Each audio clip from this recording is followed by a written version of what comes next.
Right then, hello there, and welcome to the second instalment of Terraria with me, Tortle. Just loading up the world for you now. If you missed the first instalment, there was a wonderful little pink slime called Pinky with 150 health. There was a... oh yeah, I managed to wander over into the corruption, which any Terraria players will know isn't great when you're first starting out the game. This is my world so far. I have a workbench, which I'm very proud of. I have a long tunnel, which I've just realised I should probably seal up, because pretty much anything could crawl up out of here. This is where Pinky was before he disappeared. We don't know what happened to him. He could be anywhere now. I just hope he's doing okay. He was a wonderful companion. This is where the hole stopped. So in this instalment I'm going to be looking to start off my first proper house. So any Terraria players will know a house needs 4 walls, actual background walls, which is the most important thing because it stops monsters spawning. And then... oh wonderful, it's raining. When I tried to record the audio for the first instalment, it was raining out here in the real world and I couldn't hear anything over the microphone. So this just feels like I'm being mocked, but I can deal with it. This is the guide. He is useful if you want to find out what you can make with stuff. So I have some wood here. You put it in his little material square and he'll tell you can make torches and campfires and marshmallows on sticks. And all manner of wonderful things. That was a piano. Oh my god, I didn't know you could make a piano. That's amazing. Okay, well, I'd say we have our first quest. Make a piano. That's a goldfish running around. Okay. Right. So... I'm going to make my first house. So we've got a nice little basis here. What I think I might do is actually use this flat ground. If I can make it flat ground. See, the reason I have a roof over my head is that I was being chased by an eater of souls, which presumably was trying to eat my soul. It did not succeed, thankfully, but I was terrified and put a roof over my head so I could stop crying.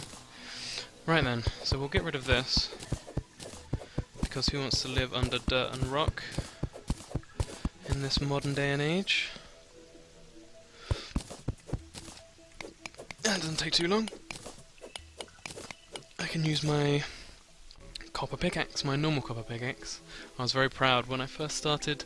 The game gave me a legendary copper short sword, which I imagine I'll replace as soon as I have something better, but it still feels kind of cool. I'll just kill the zombie with my legendary copper short sword. You can see just how legendary it is right now. And we're done here. I kind of want to take the goldfish because you can eat them at the same time. I kind of want another pet. No, focus, right. Clearing space for a roof.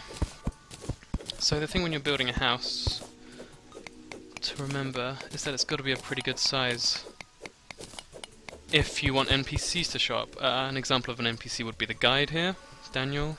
They have different names generated in each world, so don't freak out when you start your own world and you're like, that isn't Daniel, who are you?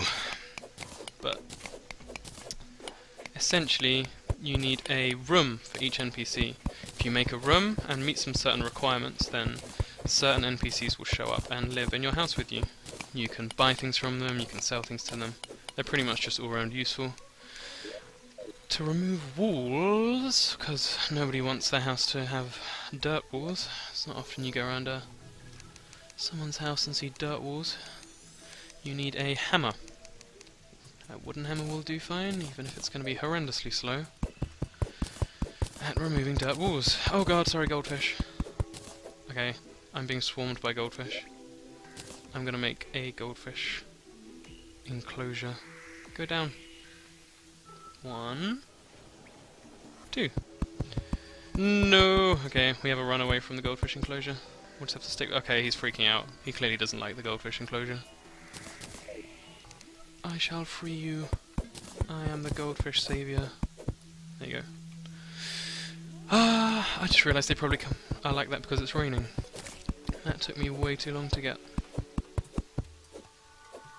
Oh lord. Right, so I'm just clearing this wall. The guide is getting beaten up right now. I'm getting swarmed by zombies. Throw oh god, I just killed the fish. Oh, shuriken. Shuriken are powerful. You can find shuriken in chests underground. Which I did. I should probably be doing this in the daytime. So, I think I'm going to leave that for now. I'm going to leave my workbench out there, covered in zombie guts, and go back to the nighttime activity of digging. Essentially on the surface, when it's nighttime, zombies will spawn, along with flying enemies called demon eyes, and early on in the game you don't really want to mess with them. You can take one if you're feeling feisty, but any more than that and you're kind of in trouble. Oh, he's managed to make it down here. That's wonderful. Okay, well, I have... Oh, he's learnt to jump. Okay. See, these aren't your run-of-your-mill shambling zombies. This one not only has a raincoat, showing a sign of wonderful zombie fashion, but also has learnt to jump. From some untold zombie jumping master. I'm going to stab you to death with my tiny, crappy sword. And hopefully not die in the process. Wonderful. So, back to digging. Really the thing with Terraria that I really love is that you can just dig down. Oh, this is getting worrying, and I might die. I died. Wonderful. Okay.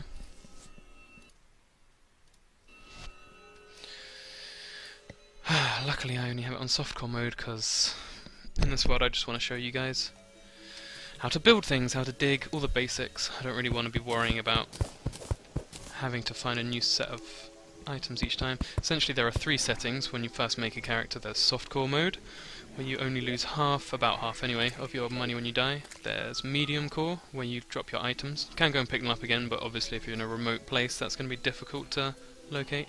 And then there's hardcore, which I can't even begin to understand because essentially you die and that's the end of that.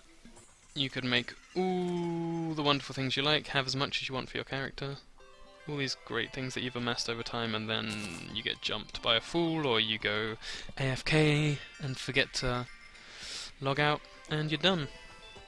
So that's not really for me. Anyhow, what the hell? That appears to be a demon eye dressed up as an owl. That's slightly disturbing.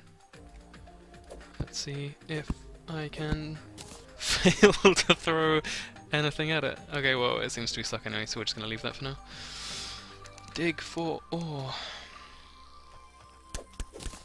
I'm going to leave my grave there as a reminder not to tangle with. Okay, I'm not going to leave my grave there as a reminder.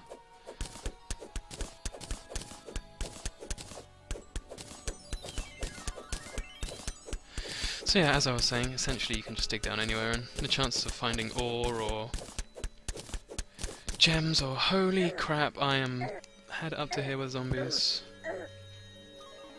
Awesome escape is awesome, but seriously, this is getting annoying now. Leave me be! I want to farm things. Okay, well, I think that's it for now.